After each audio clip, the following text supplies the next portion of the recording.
Muy buenas, hoy nos vamos a sumergir en la increíble historia de la inteligencia artificial. Y ojo, porque esto no es una línea recta, es un viaje alucinante, lleno de genios adelantados a su tiempo, de décadas de parón, los famosos inviernos, y de repente, una explosión de innovación que nos ha traído hasta el momento increíble que vivimos hoy.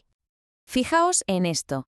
Todo empezó con una pregunta que parecía de ciencia ficción, formulada hace más de 70 años. Hoy, esa pregunta no es que se haya respondido, es que la realidad ha destrozado por completo la imaginación de los pioneros. Este contraste tan brutal es justamente el punto de partida de nuestra historia. Bueno, pues vamos a meternos de lleno. Empecemos por el principio de todo, por el momento exacto en el que nació el sueño de crear una máquina capaz de pensar. Todo arranca en los años 40. Alan Turing, que es el padre de la computación, suelta una idea que en su momento era radicalísima, que el pensamiento humano se podía de alguna forma traducir a un lenguaje de ceros y unos. Poco después, McCulloch y Pitts diseñan sobre el papel la primera neurona artificial.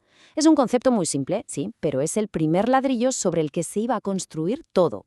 Y ya para 1950, Turing nos da una forma de medir si vamos por buen camino. Con su famoso test, ¿podemos llegar a un punto en que no sepamos si hablamos con una máquina o con un humano? La semilla, desde luego, ya estaba plantada. Pero claro, después de toda esa emoción inicial, el viaje se encontró con un muro. El entusiasmo se fue apagando, y la promesa de tener máquinas inteligentes parecía cada vez más y más lejana. Entre los años 70 y principios de los 2000, el campo entró en una crisis muy gorda. La teoría era brillante, sí, pero la práctica era otra cosa. El poder de computación era muy limitado, y los enfoques demasiado rígidos. Proyectos enormes, financiados por agencias como DARPA en Estados Unidos o por el gobierno británico, no daban los resultados que habían prometido. ¿Y qué pasó? Pues que se cortó el grifo. El dinero desapareció y la confianza se evaporó. A todo este periodo de desilusión, de recortes, se le acabó conociendo como el invierno de la IA. El campo recibió críticas durísimas y ese sueño inicial parecía que se estaba congelando. Entonces, la pregunta clave es, ¿cómo se acabó este invierno? Pues la respuesta, y esto es lo más curioso de todo, llegó de un sitio que nadie, pero nadie se esperaba: el mundo de los videojuegos. El primer signo del deshielo vino de Jan LeCun en el 89. Desarrolló una red neuronal que podía literalmente ver y reconocer números escritos a mano. La clave estaba en su diseño, en las capas convolucionales, que procesaban la información visual de una forma muy parecida a como lo hace nuestro cerebro. Esta idea, la de procesar datos por capas, sería absolutamente fundamental para la arquitectura Transformer que lo domina todo hoy. Pero el verdadero catalizador, la pieza que lo aceleró todo, fue el software. En 2007, NVIDIA lanzó CUDA. Esto era, básicamente, una herramienta que permitía usar sus tarjetas gráficas no solo para jugar, sino para hacer cálculos científicos a una velocidad de vértigo. De repente, los investigadores tenían en su escritorio la potencia de un superordenador.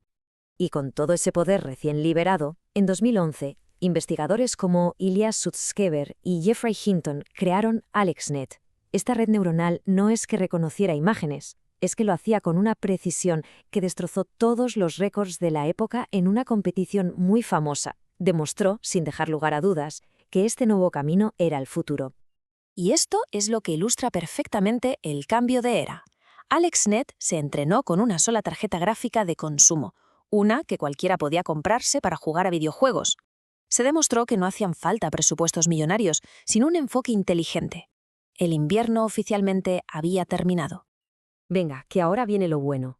Con el hardware y los algoritmos ya listos, el escenario estaba preparado para una explosión de capacidad como nunca se había visto.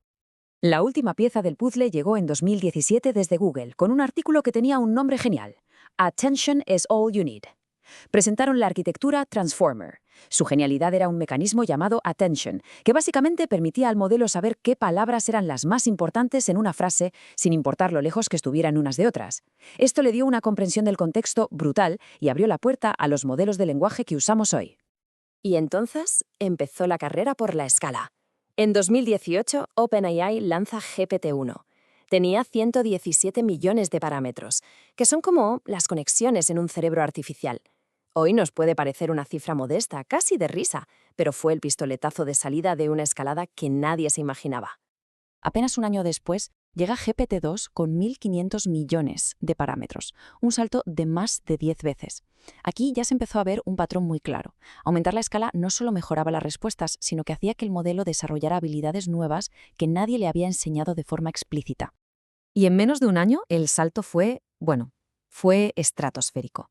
GPT-3 llegó con 175.000 millones de parámetros, un crecimiento de casi 100 veces que le demostró al mundo el poder de las leyes de escalamiento. Más datos y más computación equivalían a una inteligencia que crecía de forma exponencial. El siguiente salto nos lleva a GPT-4, con una escala que se estima en 1,7 billones de parámetros, billones, con B. De nuevo, casi 10 veces más grande. El crecimiento era imparable y cada salto desbloqueaba un nivel de coherencia y de razonamiento que de verdad parecía sacado de la ciencia ficción. A ver, lo realmente interesante aquí es ver esto de forma gráfica. No es una línea que sube poco a poco, es una pared vertical, es exponencial. Cada nuevo modelo no era un poquito más grande, era masivamente más grande, y eso desbloqueaba capacidades que antes simplemente no existían. Pero claro, toda esta potencia computacional estaba en manos de investigadores, hasta que llegó un producto que lo cambió absolutamente todo: ChatGPT. Por primera vez, millones de personas podían hablar de tú a tú con un modelo de lenguaje de última generación con una simple ventana de chat. Pero ojo, que no todo era fuerza bruta. GPT-4 trajo una innovación clave, el aprendizaje por refuerzo con retroalimentación humana, o RLHF. Dicho en cristiano, pusieron a gente a trabajar con la IA. Los humanos iban puntuando las respuestas del modelo, enseñándole no solo a ser correcto, sino a ser útil, a ser seguro y a sonar, pues eso, más humano. Es el toque de calidad que alinea la tecnología con lo que esperamos de ella. Esta explosión ha dado el pistoletazo de salida a una nueva era. Una era de competencia brutal y de una innovación que corta la respiración. La carrera por la inteligencia artificial general no ha hecho más que empezar. El panorama actual es frenético. Salen modelos nuevos de gigantes tecnológicos y de startups casi cada semana. Pero esta carrera se está empezando a topar con los límites del hardware, y eso está obligando a buscar nuevas formas de innovar. Un ejemplo fascinante de esto es el caso de DeepSeek. Aquí vemos dos enfoques completamente distintos. Mientras que empresas como OpenAI han podido basar su estrategia en escalar sus modelos usando siempre el hardware más puntero de NVIDIA, otras, como la china DeepSeek, no tienen acceso a esos chips por las restricciones comerciales. ¿Qué han hecho? Pues han tenido que tomar otro camino. Se han convertido en auténticos maestros de la optimización de software, exprimiendo hasta la última gota de rendimiento de hardware más antiguo para poder competir al máximo nivel. Es la prueba de que la innovación, a veces, surge de la necesidad. Y así, volvemos al presente. El viaje desde la simple pregunta de Turing hasta los modelos de billones de parámetros ha sido vertiginoso. El ritmo de crecimiento es tan bestia que nos deja con una pregunta inevitable. Si todo esto es lo que hemos conseguido en los últimos 5 años, ¿qué nos espera en los próximos 5? La siguiente frontera está, literalmente, a la vuelta de la esquina.